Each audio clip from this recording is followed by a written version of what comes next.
crests.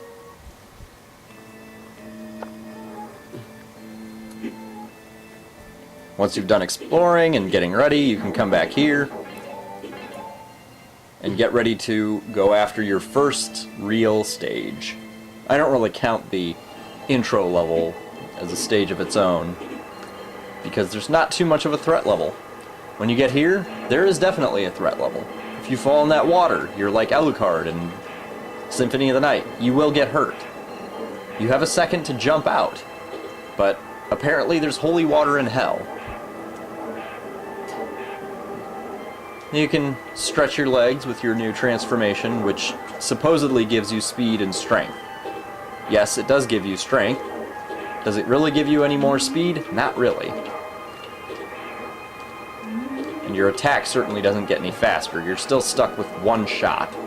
But, that said, the regular shot that you have is very powerful in comparison to your fireball. I think it does double damage compared to the regular fireball. And it has a really awkward arc.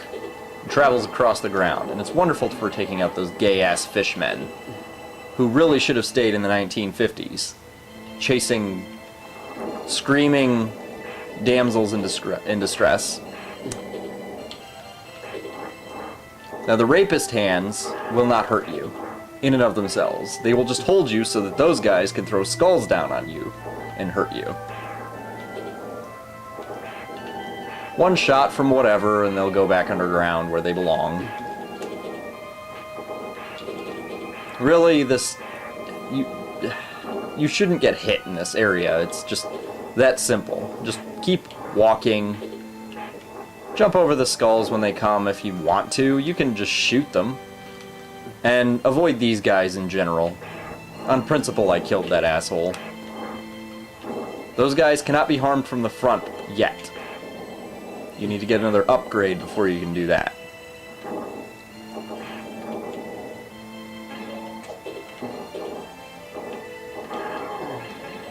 And really, it's that simple. The boss, while simple, does have a trick up his sleeve.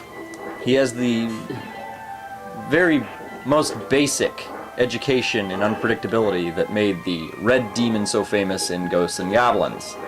And he will punish you if you are not on your toes. And being old and having bad habit of just getting complacent, I do get my ass kicked. I don't die, but I come close enough. He does have a pretty cool little animation too. He's inviting you to come over so he can shove that gigantic scythe somewhere. Ah, this is a good time to talk about what I see as an actual flaw in the game design. There's no quick switch between the different crests. You have to hit start and switch to a different one, which can really kill the flow of battle. Because otherwise, I would quick switch to the Earth Crest, spew that brown shit that I sucked out of someone's asshole, and then switch to red and jump over his ass. And I'd especially do that for the fact that this guy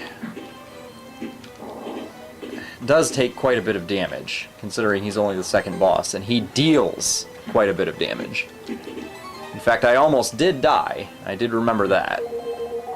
I did not want to use that herb. It became necessary in my mind. Yeah, don't get hit by that. So do a jumping bag on him with your thonged sack. And say goodbye to that area, because I don't believe you ever have to go back.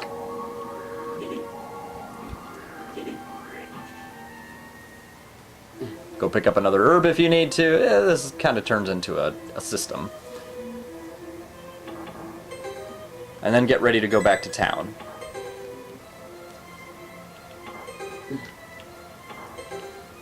There's actually quite a bit in that original town level that you can get. Including, quite possibly, the most important item in the early game. And just to show you, there is nothing there. As ominous and obvious as it looks, a gigantic hole in the forest, there is nothing there.